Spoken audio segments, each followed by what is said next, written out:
Thank you. We turn now to the crisis in the Middle East and the war between Israel and Hamas.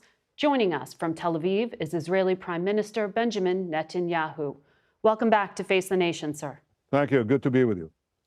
Mr. Prime Minister, the U.S. is working on a hostage deal that President Biden has said would bring with it at least 6 weeks of calm. The intelligence chiefs met on Friday. Are we close to a deal? Well, I'm not sure the exact duration, but I can tell you that we're all working on it. We want it. I want it, because we want to liberate the remaining hostages. We've already brought half of them back. And I appreciate the effort, the combined effort of Israel, the United States, to bring back the remaining hostages. I can't tell you if we'll have it, but if Hamas goes down from its delusional claims and goes down, can bring them down to earth, then we'll have the progress that we all want.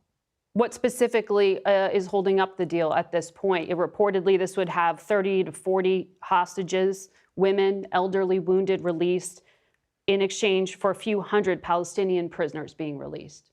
Hamas started out with just crazy demands, and you know, it's too soon to say if they've abandoned them. But if they do abandon them and get into what you call the ballpark, they're not even in the city. They're in another planet. But if they come down to a reasonable situation, then yes, we'll have a hostage. I hope so. There are at least 6 U.S. citizens among those being held by Hamas. For you, is the return of living hostages necessary and essential for you to declare victory in this war? I've set 3 war goals. The first is to release the hostages. The second is to destroy Hamas. And the third is to ensure that Gaza does not pose a threat to Israel in the future. And obviously, the 3 are intertwined. They're achieved basically by our very effective and often heroic military operation, and also by tough negotiations. We're combining the 2, and I hope it yields the result. But understand that unless we have total victory, we can't have peace.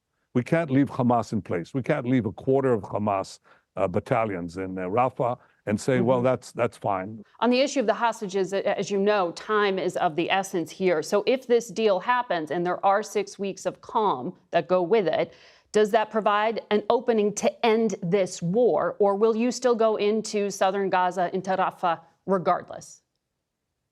Yeah, well, victory is within reach, and you can't have victory until you eliminate Hamas. Hamas is a terrorist organization that... once we begin the Rafah operation, the intense phase of the fighting is weeks away from completion. Not months, weeks away from completion.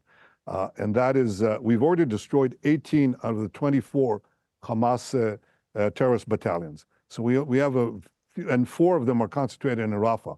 We can't leave the last Hamas stronghold without taking care of it. Obviously, we have to do it.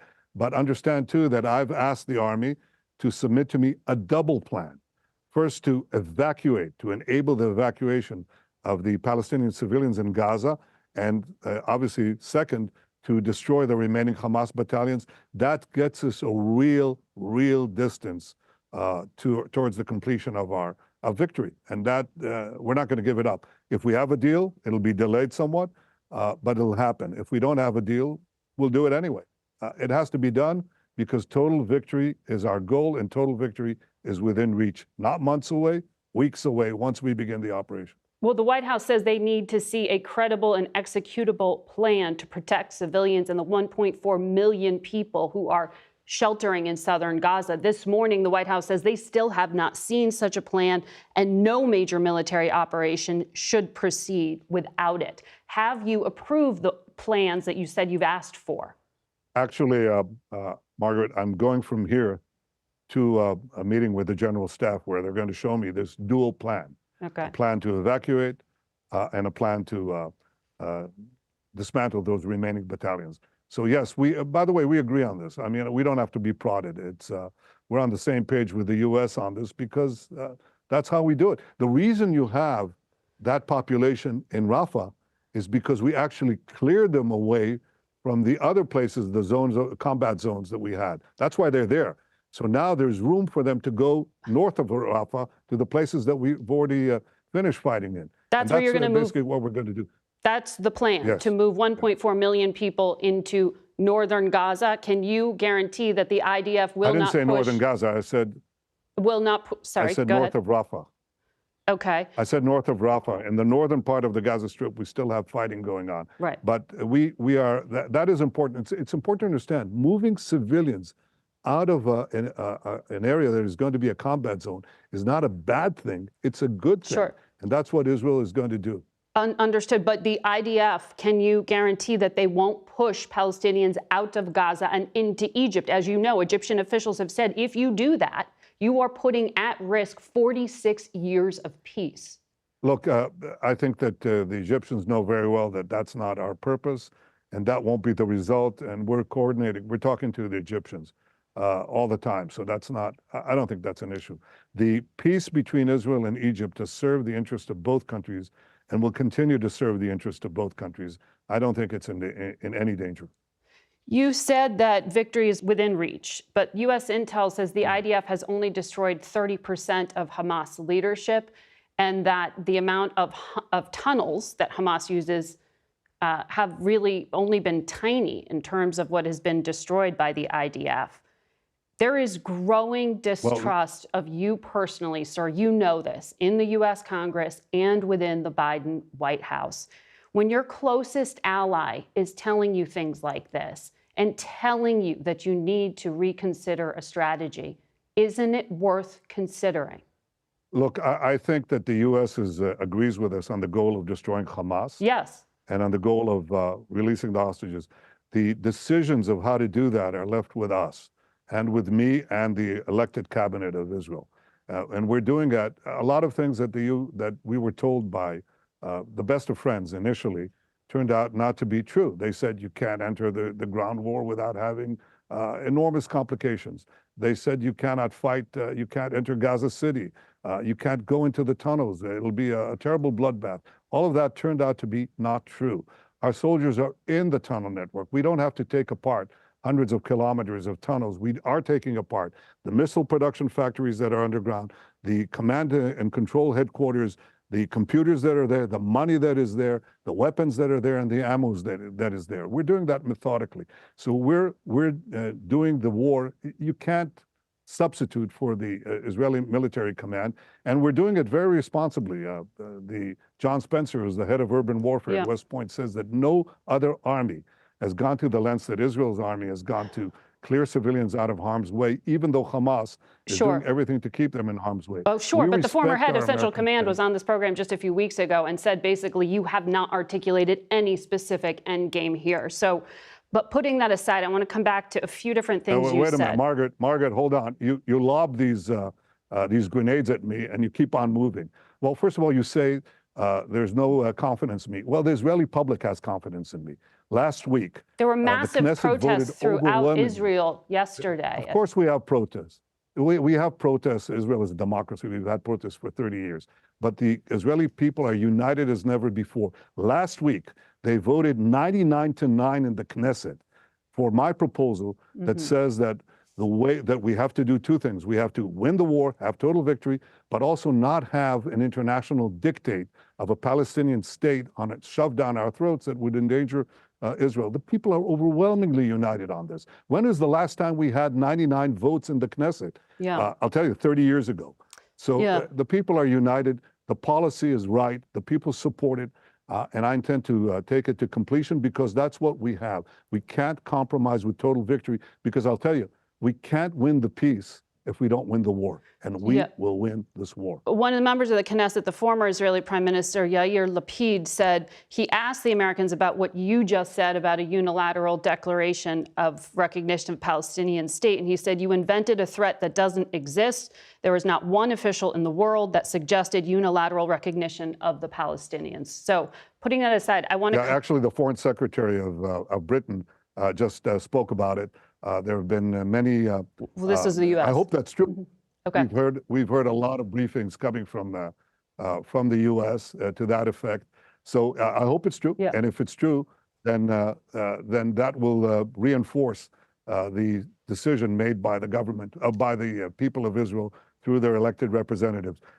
And by the way, if people try to foist it on us, it'll be a terrible mistake. because it would Yep. be seen as a reward for terror after the most atrocious attack Yep. committed against the Jewish people since the Holocaust. So, So- people of Israel are not going to buy it. And if you want peace, you shouldn't go that route. Peace will be achieved through direct negotiations between the parties down the line. I don't think the Palestinians are ready for it, but when they are, that's the way it'll be achieved, not by international fiat. I want to come back to something you said where you were raising questions about U.S. intelligence and advice to you from the Biden administration, where you said it was wrong. You also said there was no bloodbath. I didn't say it was wrong. I said some good friends gave us advice that turned out to be that we performed a lot better than they anticipated. Mm-hmm. And by the way, we performed a lot better than we anticipated. Well, on the no bloodbath, Doctors Without Borders went to the UN this week and said the civilian toll in Gaza is so high, they came up with a new term, wounded child, no surviving family. Save the Children says there are over 1,000 children who have lost a limb over these past days since the beginning of the October 7th war. What Hamas has done is horrific, but President Biden has said your actions, sir, are over the top. Aren't you concerned that Israel is creating more terrorists than it is killing? I think that any civilian casualty is a tragedy, and I don't say that half-heartedly. I lost a brother in war. I myself was wounded while releasing hostages from a hijacked plane. I've lost friends in battle. I know what it means to lose friends and what it means to lose family members. So we don't have an argument there. But this war has been forced upon us by a cynical enemy that not only targets our civilians, has raped, beheaded, burnt babies alive, killed children in front of their parents and parents in front of their children. This enemy not only targets civilians, but hides behind civilians, Palestinian civilians. Mm-hmm. So they're committing a double war crime. I have to come back and say that in terms of the way this battle is fought, there is no parallel to the difficulty that we face. And John Spencer, the head of urban warfare at West Point, says that no other army has faced such a task. He gives one comparison. Yeah, that's not the question I asked, though. Comparison. Well, it is, but that's the answer. You can't say, oh, you give immunity to the terrorists because they're hiding among civilians and forcing civilians not to leave. So what do? You say, okay, we'll give you immunity. Hamas survives. Will live to fight another, to commit another massacre and another massacre. What would America do? Yeah. What would America do, Margaret, if you faced the equivalent of 20 9/11s, 50,000 Americans slaughtered in one day, 10,000 Americans, including mothers and children, held hostage? Would you not be doing what Israel is doing? You'd be doing a hell of a lot more. And all Americans that I talk to, nearly all say that. So Israel has gone to extraordinary lengths, calling up people, civilians, Palestinians in Gaza, telling them, leave your home, sending pamphlets. We have done that effort. Hamas tries to keep them at gunpoint. We'll clear them out of harm's way. We'll complete the job and achieve total victory, which is necessary to give a secure future for Israel, a better future for Gaza, a better future for the Middle East, and a setback for the Iran terror axis. That's in all our interest. It's in America's interest, too. Mr. Prime Minister, I'm told we are out of time. Face the Nation will be back in 1 minute. We hope you'll stay with us.